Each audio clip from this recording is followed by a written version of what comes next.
மாண்புமிகு பேரவைத் தலைவர் அவர்களே, நான் அதை சொல்ல வேணான்னு தான் நினச்சேன். ஆதாரம்னு கேட்குறாங்க.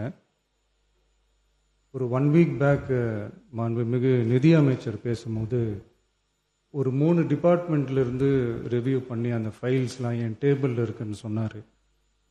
அது ஏதோ போகிற போக்கில் அவர் சொல்லலை, உண்மையிலேயே என் டேபிளில் இருக்கு. அத்தனையும் ப்ரூஃபோடு இருக்கு. ஓப்பன் பண்ண வச்சிடாதீங்க. எப்போ ஓப்பன் பண்ணணுமோ அப்போ கரெக்டாக எல்லாமே ஓப்பன் ஆகும். மாண்புமிகு இந்து அறநிலையத்துறை அமைச்சர் அவர்கள், இந்து அறநிலையத்துறை அமைச்சர் அவர்கள். மாண்புமிகு பேரவை தலைவர் அவர்களே, நம்முடைய மதிப்பிற்குரிய அண்ணன்கள் எல்லாருமே பேசுங்க பேசுங்கன்றாங்க. ஆனா முதலமைச்சர் பேச ஆரம்பிச்சார்னா, ஆதாரத்தை காட்ட ஆரம்பிச்சார்னா என்ன நடக்கும்ன்றது இதுல இருந்தே நம்ம புரிஞ்சிக்க முடியும். ரெடியா? முதலமைச்சர் அவர்கள்.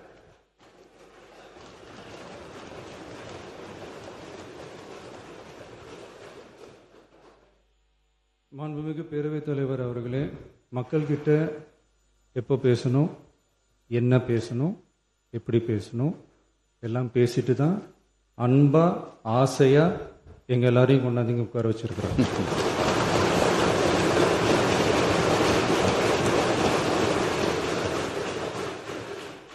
நான் பேசுவேன், பேசக்கூடாதுன்னு ஒன்றும் இல்லை. இடைத்தேர்தலையாவது சில பேருக்கு நல்லது நடக்கணும்ல.